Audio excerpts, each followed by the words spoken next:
Korban Perjodohan Part 4. Malam pertama. Rose terbangun, menatap jam yang berada di telepon genggamnya. Ternyata sudah jam 3 dini hari. Entah kenapa badannya terasa panas. Keringat sudah membasahi baju tidurnya. Apa ini efek obatnya? Tanya Rose dalam hati. Berniat mengambil air minum, dia melangkah turun. Kakinya menendang badan Dewa. Mata Rose tertuju kepada Dewa yang sedang tertidur. Senyum terukir di bibir gadis itu. Dia melihat Dewa berbeda dari yang tadi. Tiba-tiba saja badannya terasa panas dingin. Badannya gatal. Sepertinya mandi bisa membuatnya sedikit segar. Rose mengurungkan niat mengambil air. Dia hendak melangkah ke kamar mandi. Belum sempat melangkah, dia tergoda melihat Dewa dari dekat. Pelan-pelan Rose membungkuk. Tangannya mengusap lembut pipi Dewa. Rasa senang muncul dari hati Rose. Pelan tapi pasti dia berbaring di samping Dewa. Hati kecilnya menolak, tapi ada dorongan yang membuatnya melakukan itu. Tiba-tiba Dewa membuka mata. Dirinya kaget melihat Rose telah ada di sampingnya. Entah mengapa tiba-tiba keringat dingin keluar dari tangan dan kaki Dewa. Walau umurnya telah menginjak kepala 4, tapi untuk urusan perempuan dia sangat awam. Rose yang merasakan Dewa terbangun pura-pura tertidur. Suara napasnya ikut menderu, tatkala merasakan Dewa menyentuh tangannya. Kembali ada rasa yang tak biasa, sampai entah siapa yang memulai terlebih dahulu. Mereka telah larut dalam kebersamaan yang sangat menyenangkan. Berkali-kali Rose merasakan kebahagiaan, sedang Dewa tak henti menyebut nama Rose di akhir aktivitas mereka. Saat azan subuh berkumandang, mereka baru terlelap. Pagi hari Rose terbangun. Dirinya kaget saat mendapati Dewa berada di sampingnya. Namun setelah mengingat kejadian tadi subuh, dirinya tidak bisa berbuat apa-apa. Maka dengan langkah gontai dia masuk ke kamar mandi. Mengguyur tubuhnya dengan air dingin, merutuki diri yang sangat mudah percaya oleh Indah. Harusnya dia lebih berhati-hati. Dia tahu Indah pasti suruhan orang tuanya. Hampir 2 jam Rose berada di kamar mandi. Setelah agak tenang, dia keluar. Sedikit salah tingkah ketika Dewa telah berada di depan pintu.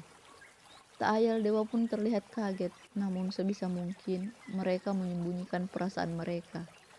Habis mandi langsung ke ruang makan. Saya mau bantu ibu memasak, izin Rose kepada suaminya itu. Iya, kalau boleh minta tolong buatkan kopi tanpa gula, Dewa meminta kepada Rose.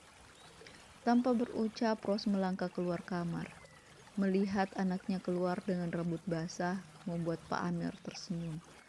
Sepertinya rencana Indah berhasil. Tak ingin membuat anaknya salah tingkah, Pak Amir segera menyelesaikan makanannya. Kemudian pamit untuk pergi ke tempat kerja. Sedang Ibu Laila melihat anaknya dengan tatapan kasihan. Rose tak berkata apa-apa, langsung ke meja dapur mengambil cangkir dan membuat kopi. Hening yang terdengar hanya suara sendok beradu dengan cangkir. Secangkir kopi telah terhidang di atas meja. Nak, kamu? Bu Laila tak menyelesaikan ucapannya setelah melihat Dewa melangkah ke meja makan. Sepertinya Dewa sama sekali tidak canggung berada di rumah itu. Bu, saya pamit, sebentar mau ajak Rose ke rumah. Mama mau ketemu, ucap Dewa saat melihat mertuanya hendak keluar dari ruang makan. Iya, silahkan, jawab Bu Laila. Senyumnya mereka. Sepertinya Dewa anak yang baik. Rose hanya diam mendengar ibu dan suaminya berbicara. Dia sebenarnya masih jengkel. Tapi pada siapa? Mau tak mau dia harus menerima kenyataan. Mengubur mimpinya untuk menjadi dokter. Dia harus siap menjadi ibu di usia muda. Sayang, kamu siap-siap. Setelah ini kita langsung ke rumah, ucap Dewa membuyarkan lamunan Rose.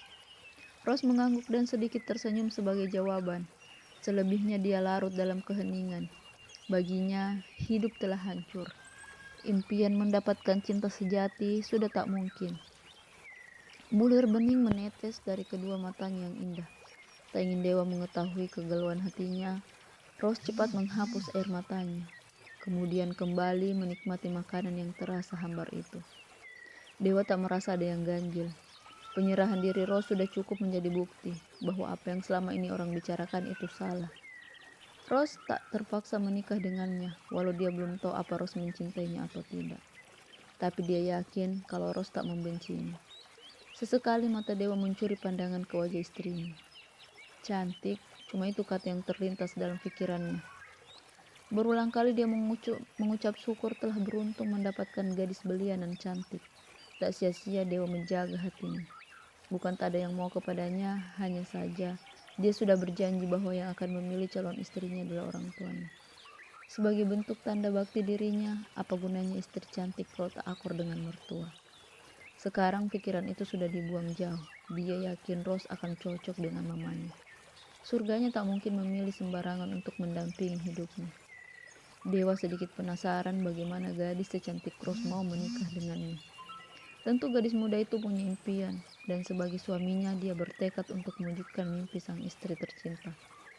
Mas, saya sudah siap, tepukan di bahu Dewa menyadarkannya. Oh iya, ayo kita berangkat. Gugup, Dewa beranjak dari tempatnya duduk, memegang tangan sang istri, kemudian melangkah menuju mobil. Tanpa mereka sadari, sepasang mata dari balik pintu menatap mereka.